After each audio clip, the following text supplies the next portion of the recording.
Let's talk some more about, all the ups and downs, all the happenings in the political sphere ahead of the forthcoming general election. Some senators of the ruling All Progressives Congress have decamped to opposition political parties, and this action isn't sitting well with the party. According to reports, the action of the defected senators was a fallout from the primaries held towards the 2023 elections. And the Constitution provides a strict basis for defection outside of which the defecting lawmaker loses his seat. But for such lawmaker to retain their seats, they must prove the constitutional stipulation for defection was met. And there are calls from members of the party for all to be done to keep these decamping senators. The question is, can the party address these grievances and guarantee their return, as well as preventing more senators from abandoning the party? And how much of a challenge does this pose for the party and its chances in the forthcoming election? That is the thrust of our next conversation, which will, of course, be here with Sam, fielding the questions, or us fielding the questions, hitting Sam with all our questions now regarding this issue. But Sam, when you look at the general overview, I'm going to hit you. when I remember you said yesterday that, okay, some papers actually called it a gale of defections, but you didn't think that it was as much as a big deal as it's been wielded in supporters. Yes, the point I was making was that the parties are making it seem as if those people who are living are so great and so important to the party. Some may have done well as senators in their various localities and probably have done a lot of galvanizing. But many of them were also products of imposition by their governors, especially. So when they were imposed, they didn't complain because other people were deprived of the position. So it's a little hypocritical for you to say, there's no democracy. It is democracy when it favors me. There's no democracy when it does not favor me. So that is what is going on. Because what we have essentially is one imposition taking over from another imposition. And these people are going to the dissentient parties, especially Labour, NNPP, and so on. And they think that they can actually draw a lot of momentum to their parts.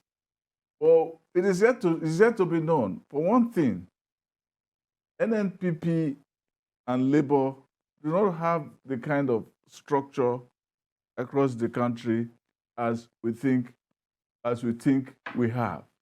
And it seems that it is going to be an uphill task for that to happen. Right. But you don't seem very worried.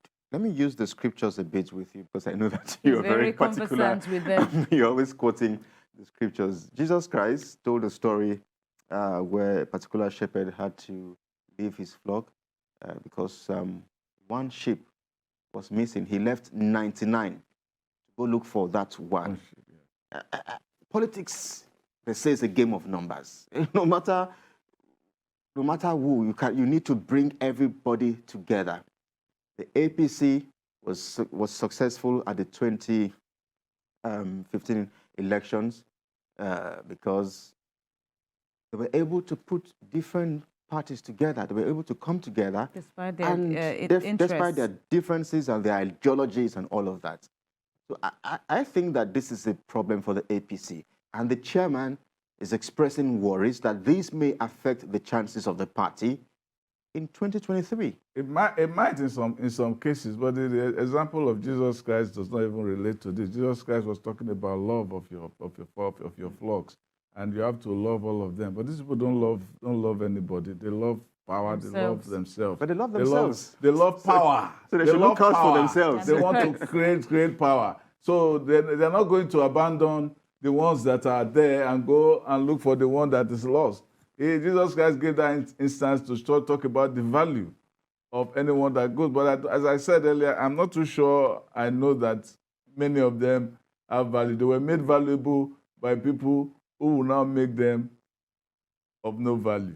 But can't you argue? We'll see how it goes. But can't you argue now, because we've seen many of them, you know, coming out to say, all right, they've gone to the opposition, and so they are going with their weight of popularity, you know, deduced or otherwise, implied or expressed.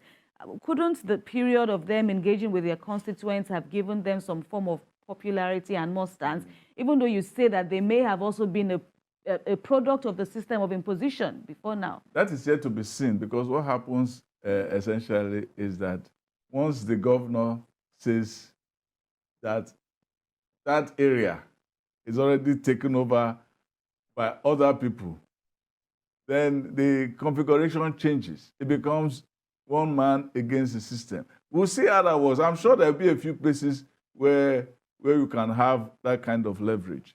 But we'll see how that works. You see that in the case of Lawan and Machina, in their own state, this is within the same party.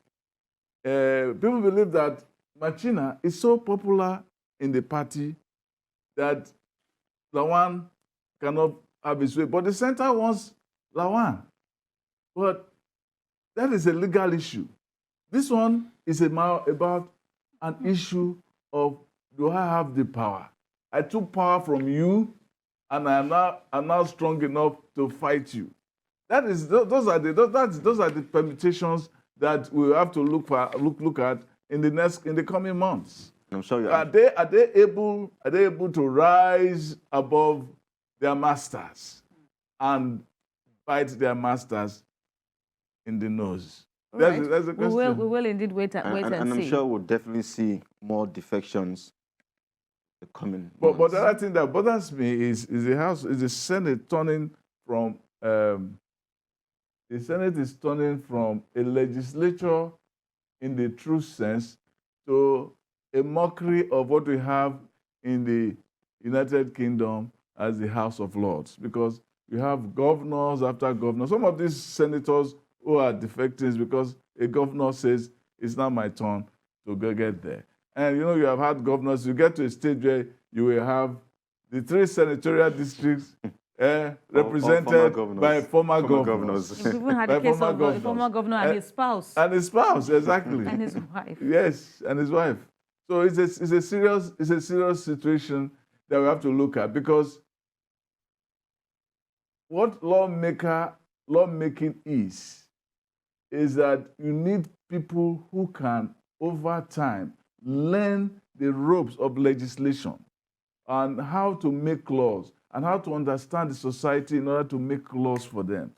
The executives are coming from a different aspect. Experience. The biggest bag of experience. And they want to start becoming lawmakers late in the day. So we see it not as parliament anymore, as retirement homes, because they just sit down there and they become lords, because they are used to being lords or monarchs. So in a sense, it's a monarchization of the Senate.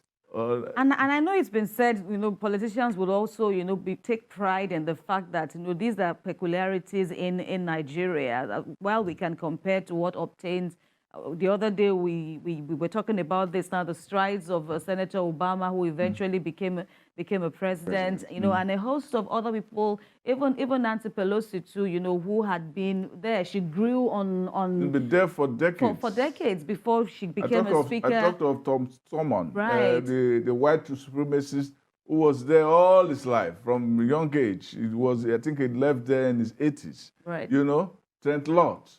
The same thing. There are so many of them. And suddenly we are now seeing, okay, Lawan too, who had spent a considerable number of years, and so many other people who had been there for 15. The Speaker of House of Reps. Before he became a Speaker. The Speaker of House of Reps has been there in his 30s. He's been there in his 30s. He has spent, by the time it finishes the next term, because he has gotten his 6th term in office, he will have been there for 24 years. That the experience he has garnered over the years is invaluable. That's what they call institutional memory in the corporate world. They call that institutional memory. You know how things are done. Even in the legislature. Even in the legislature. Yeah, you have institutional memory means that you understand how things are done. You can recall how it was done 5 years ago, how it was done 15 years ago, how we can learn from mistakes that were made 10 years ago and improve on them. But if you bring people who have no experience, who have no sense of how lawmaking is done or what was going on in the chambers, it's almost like telling a teacher to come and teach maths or algebra who has not taught it in 50 years. But there's a growing number of sentiments now that the senators and the House of Representative members, and indeed the lawmakers at a certain federal level, especially at the federal level, brought this upon themselves. They shot themselves in the foot. And now we hear the House saying that they might consider overriding the president's, vetoing the president's power to give assent to the amended Electoral Act. I don't know, where do you stand in this now? Because it appears that that kind of, manifested in the turnout of the primaries. What do you think? Talking about the issue of delegates, special, what they call special it, and otherwise. They call them super delegates in the US. Do you see this argument, super, special delegates, statutory delegates? Yes, statutory delegates. But do you see a link? Yes, statutory delegates is a way of also bringing the big man to come and decide for the party. Who to pick and who not to pick. They are now deciding to pick to go back to the statutory delegates now, after the fact. Almost as if you are trying to fight Buhari after he has won the battle, and he has even left the battlefield. And so that is what is going on. They are probably looking towards the next round of elections, and we don't know whether even the next round of elections will go this route.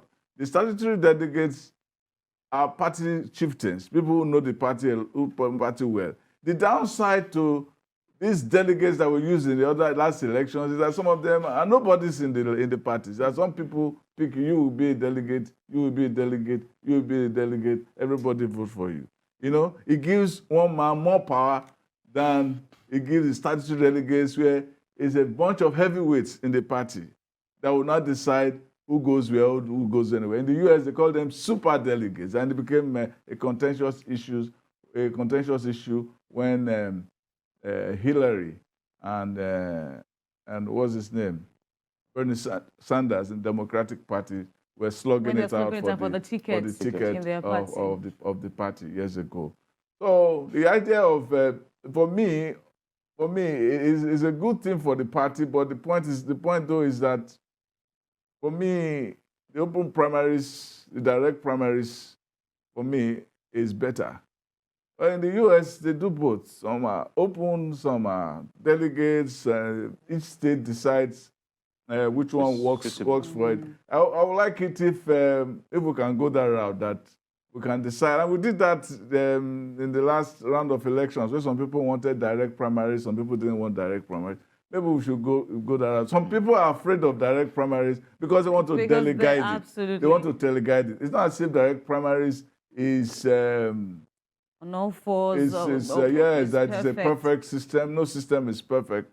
The point is that you have to really spend a lot of money to bribe every party member. Unlike the indirect mode. Unlike the indirect mode, you gather them in one small room and say, you take this Ghana must go, you take Ghana. Or if you don't want the Ghana, you dollarize it, put it in one envelope and give this one. So, okay, everybody's happy. We saw one like that on the video where everybody was seated and they were handing them the envelopes. And some of them were not envelopes, they were just raw cash. They didn't have enough time to buy envelopes. You know? So okay, I'd like to take you up a bit, take you back to when you said the Labour Party and NNPP, that they do not have structures.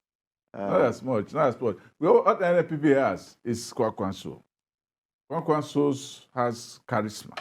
He has presence. He has people. And if we are talking of structure, he has it in Kano. Maybe a little bit of Jigawa, but it's not quite far. But what he's trying to do now is that it's becoming a tent for all the renegades of the other parties. So in a sense, you can call the NNPP a renegade party that is trying to fight off the forces of Shekarau and Ganduje in Kano. And he believes that it can live on that to really get momentum. And as far as Labour Party is concerned, it's Obi that has given it some kind of surge. And some people are saying that Obi has developed a cultural a hero image. He has in some parts of the country, especially in the social media. Social media and some parts of Southeast and South, which is really bad news for Atiku Abubakar because those are strongholds and so on. I hope that they won't be disappointed the way some people were disappointed in the primaries, the APC primaries, thinking that if everybody is saying that you can win an election on social media, then you go home and wait that the elections. Somebody wrote in one of the newspapers saying that they should convert all this social media momentum into real life. I wish them luck in that regard. But I wonder if you see a measure, because for the obedience movement, for instance, they are hoping for a measure. They are hoping that they can form alliances ahead of 2023 There elections. will be a lot of disobedience if what do you call it, Obi goes to become deputy to Kwakwanso. Then what is the whole idea? Or if Kwakwanso why did you become a deputy to Atiku? Would be the vice presidential candidate. Of course, not forgetting the meeting that Governor Wike had with Peter Obi. All right. Okay, so we are entering interesting elements to this conversation. Absolutely. Sadly, we've run out of time, and we'll get to pick up on this discussion and other burning issues in the coming days.